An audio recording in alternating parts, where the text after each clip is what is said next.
Olá, hoje vamos entender melhor o que é herpes zoster, também conhecido como cobreiro, e que na maior parte das vezes afeta pessoas acima de 50 anos de idade. Para nos ajudar a esclarecer esse tema, meu convidado é muito especial, Dr. Marcos Cabreira.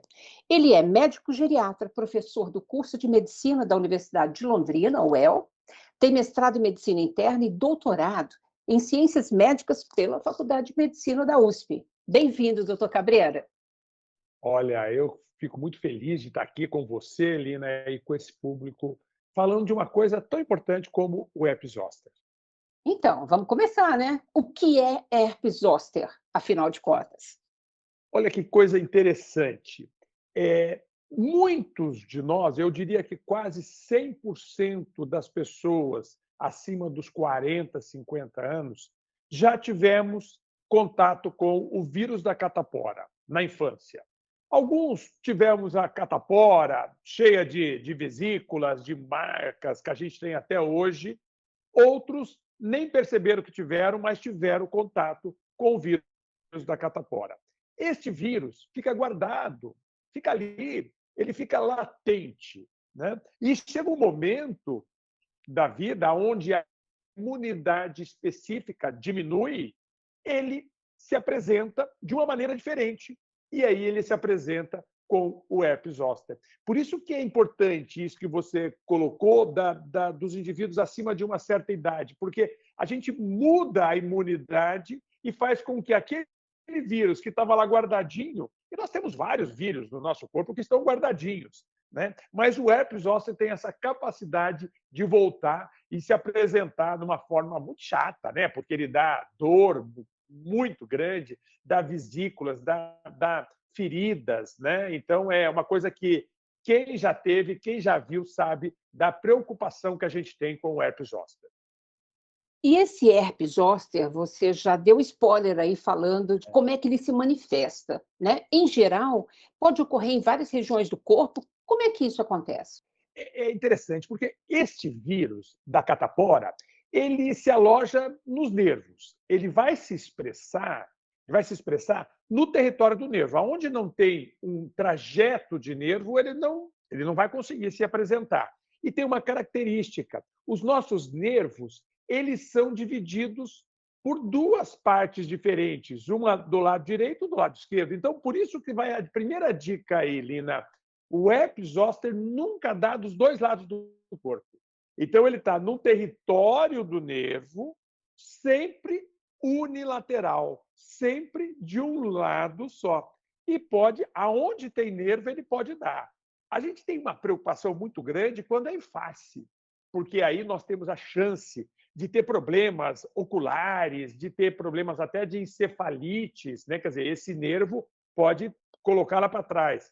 E grandes territórios costumam dar grandes sintomas. Então, aonde que ele pode ficar? Em qualquer lugar que tenha nervo e sempre unilateral.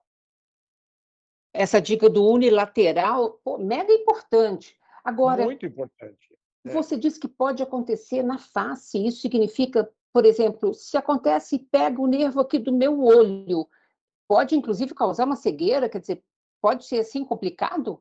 Bastante grave, bastante grave. Nós não gostamos de herpes zoster nenhum, né, em nenhum lugar, mas no rosto, na face, ele tem uma complicação maior, que é o herpes zoster ocular, que aí você pode ficar com uma sequela visual e pode gerar o que nós chamamos de encefalite, ele voltar lá para o cérebro. Então, é muito importante fazer o diagnóstico precocemente e fazer o diagnóstico e tratar adequadamente.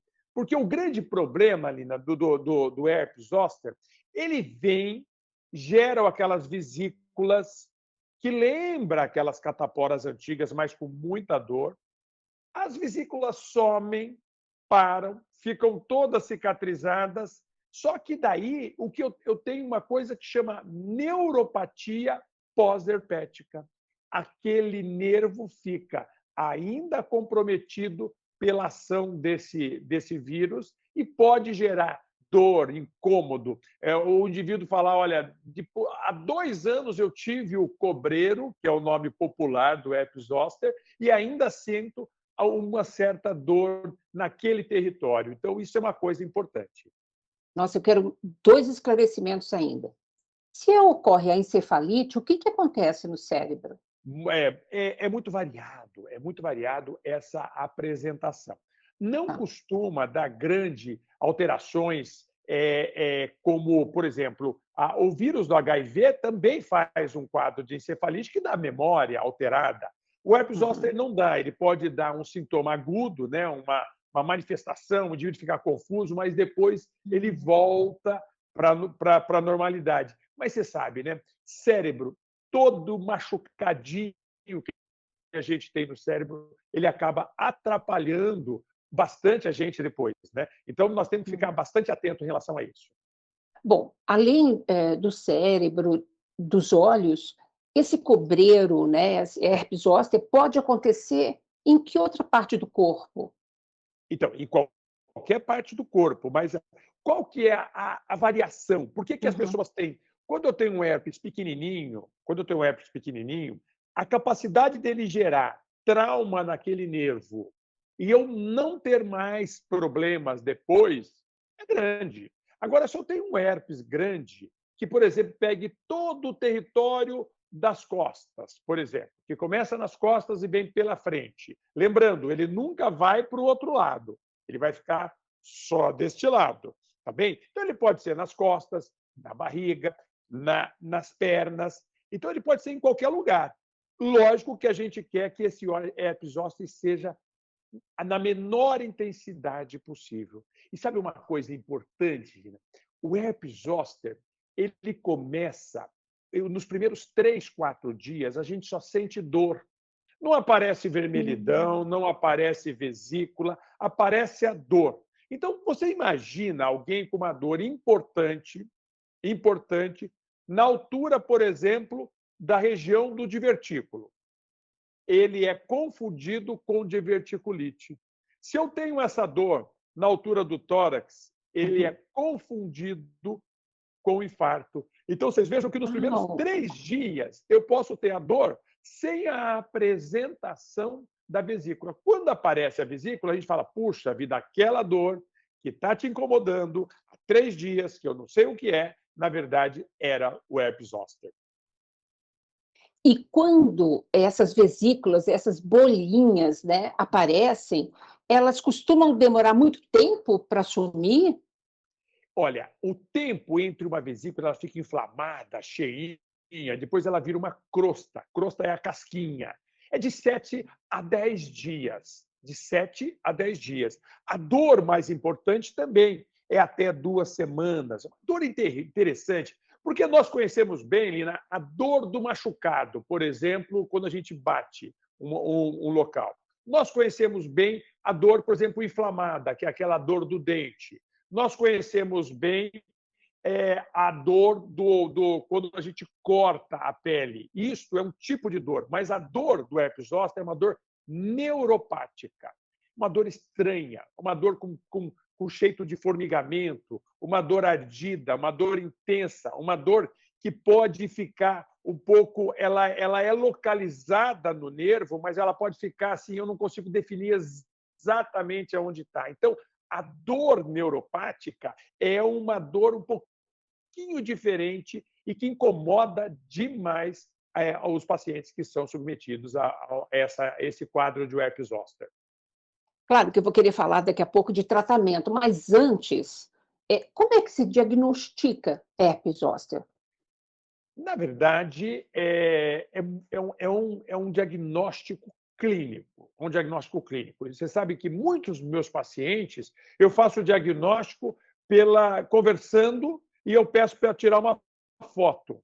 E é interessante que eu peço para tirar uma foto um pouco mais ampla para ter essa certeza que ficou de um lado só. Porque as pessoas Hum. confundem com alergia, as pessoas confundem com uma irritação, porque uma calça que apertou demais e ficou um vermelhidão. Então, clinicamente, ele é relativamente fácil de se fazer o diagnóstico. Mas, em algumas vezes, as vesículas não são tão exuberantes. Algumas vezes nós temos a dor, nós temos uma localização e não temos tanta vesícula. Podemos fazer o exame de sangue, que vai ver a presença, né, desse vírus da catapora zoster, que a gente consegue identificar, olha, a presença dessa ativação desse vírus.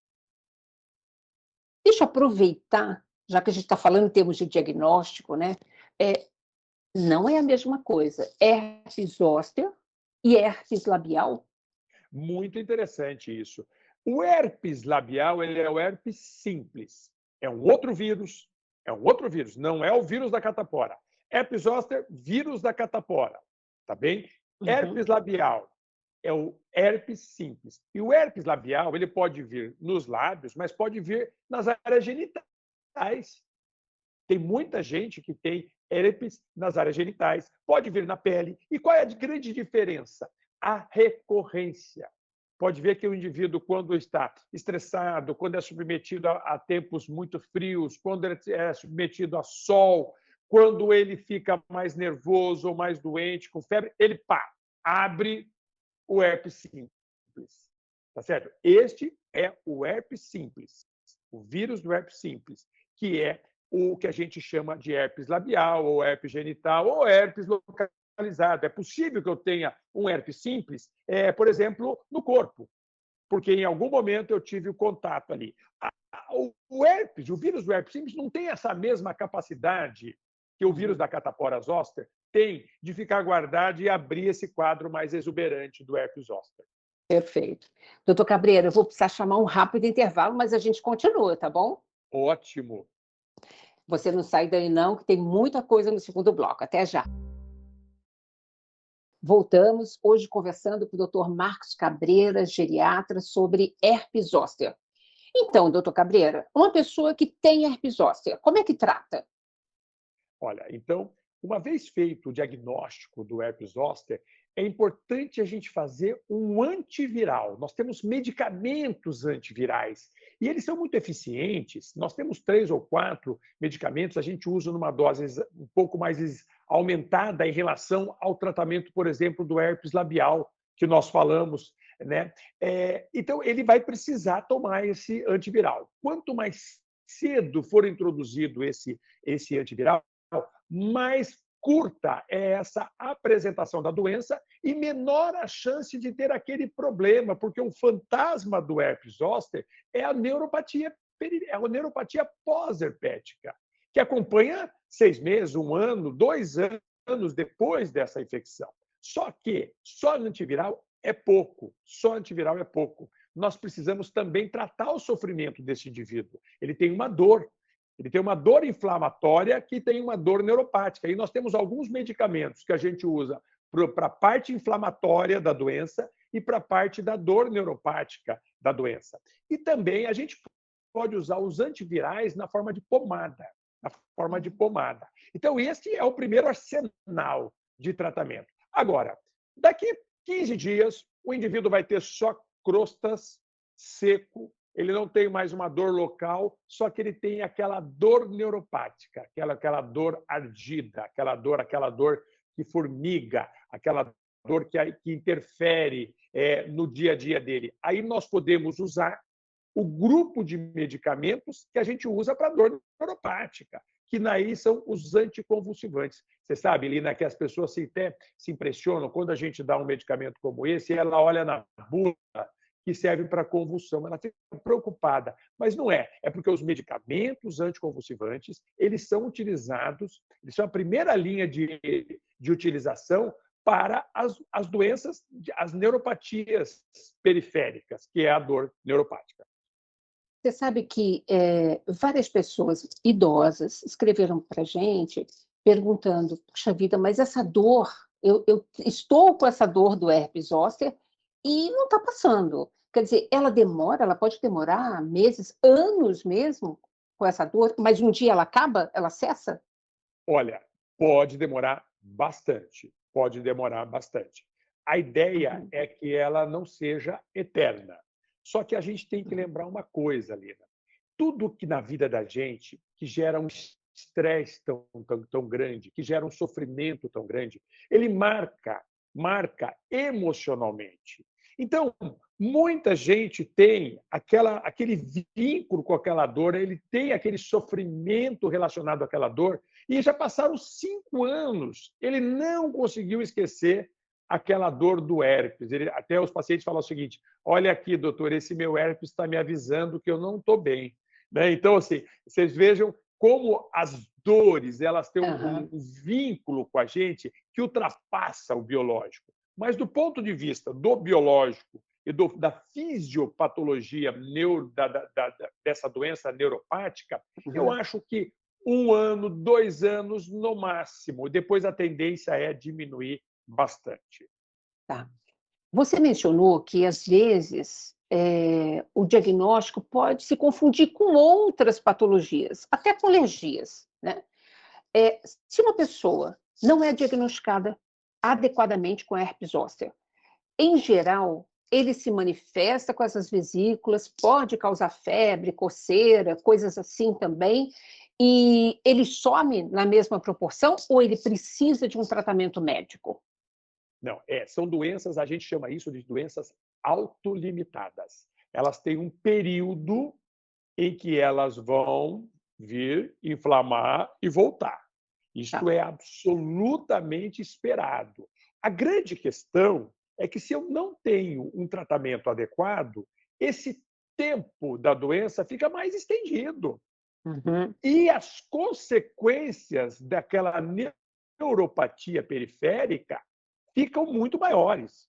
Então, como é importante a gente fazer o tratamento adequado, né? E muitas vezes as pessoas têm a febre, o vermelhidão, a dor, e é confundido com várias coisas. Tem gente que tem isso, por exemplo, depois que foi para uma praia e acha que é o sol, que foi a alergia do protetor solar, né?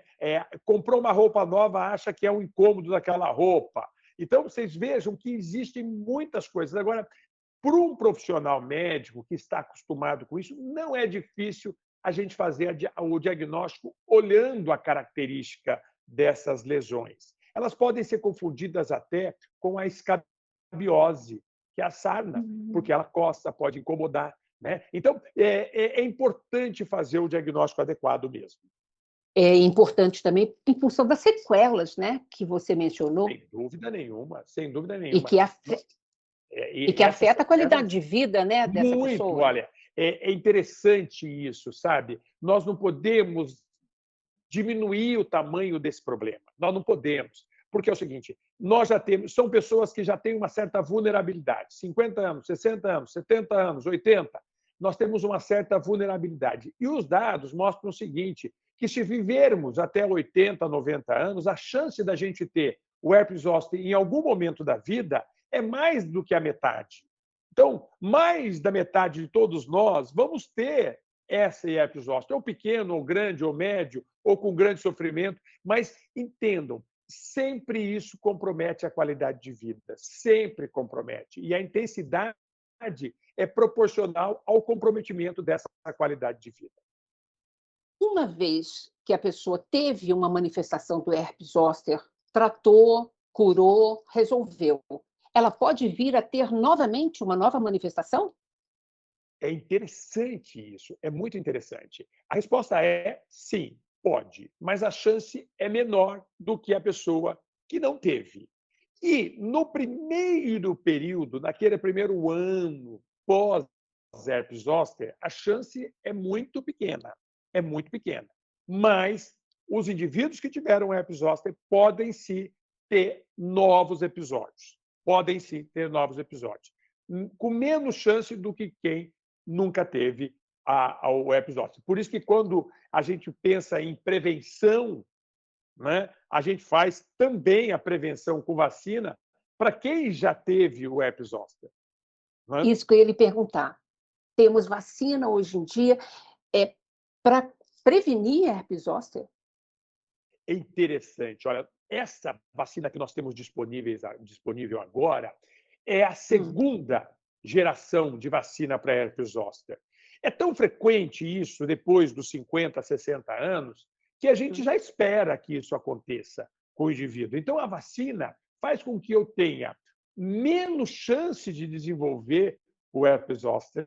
E se eu desenvolver o herpes zoster, eu vou ter menos complicações. E é uma vacina muito eficiente, muito segura, muito segura. Ela é tomada em 2 doses. Você toma uma agora e depois faz um reforço, que no máximo em 6 meses, mas ela é uma vacina muito segura. E você toma essas 2 doses e depois você não toma mais para o resto da vida. Então, eu acho que é uma coisa que é interessante, dá para a gente falar o seguinte, herpes zoster é sim uma doença do envelhecimento, mas prevenível. Doutor Cabreira, e essa vacina para herpes zoster está no SUS? É disponível no SUS? Puxa vida, infelizmente não. Infelizmente não. A gente tem que considerar que o Programa Nacional de Vacinação que a gente tem no Brasil e disponibilizado para a população toda gratuitamente é um dos melhores do mundo, um dos mais completos do mundo, mas ainda não está contemplando a vacina do herpes zoster. Não está contemplando. Nós sabemos que não só a vacina da herpes zoster, tem algumas vacinas da pneumonia também que não são contempladas por esse programa. Mas eu quero chamar a atenção de uma coisa.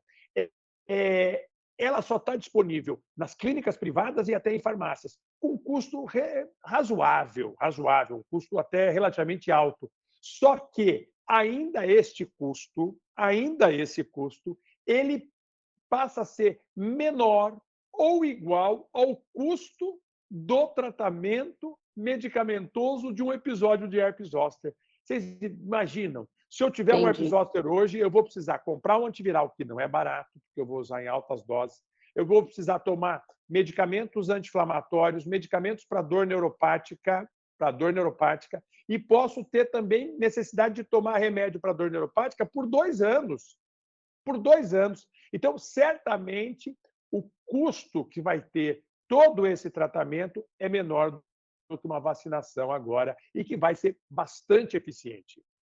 2 questões, então. A partir de que idade a pessoa poderia tomar essa vacina para herpes zoster? E, por favor, né, que o SUS, então, quem sabe, possa vir a incluir esse tipo de vacinação, que é uma medida preventiva para a população inteira, principalmente no Brasil, que envelhece de forma tão acelerada, não? Sem dúvida nenhuma, né? Você imagina que essa população, no Brasil hoje, nós temos metade da nossa população acima dos 30 anos. Em algumas décadas, em 2 décadas, nós vamos ter a maioria das pessoas acima dos 60 anos. Então, vocês imaginam a quantidade de pessoas que estão passíveis de estarem tendo uma doença como herpes zoster.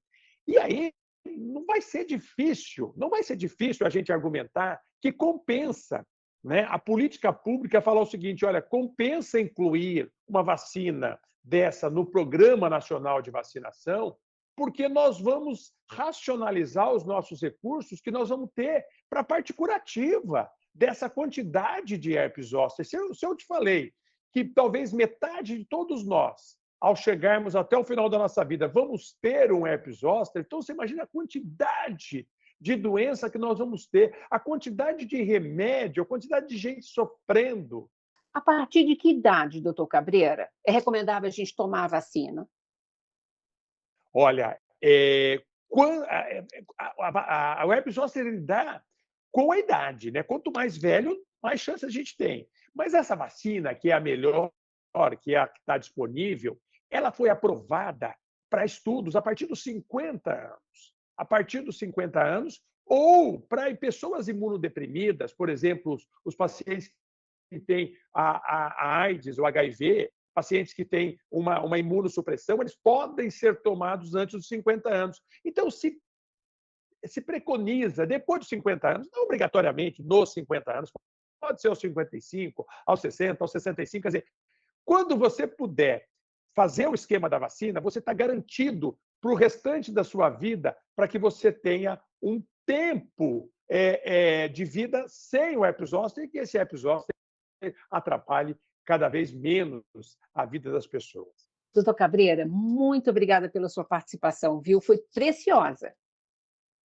Olha, eu que agradeço a oportunidade de estar conversando com um tema tão importante e com um público tão ativo aí na mente, né? Fazer com que as pessoas reflitam sobre o herpes zoster, reflitam sobre as possibilidades de prevenção e reflitam de uma maneira mais geral de como é que vai ser esse envelhecimento para todos nós. Lina, muito obrigado por essa oportunidade. Obrigada eu. Obrigada a vocês também que nos acompanham por aqui. Continuem nos seguindo no YouTube, nas redes sociais. Rede Câmara São Paulo, sua conexão com a política da cidade. Beijo, gente. Obrigada e até a próxima.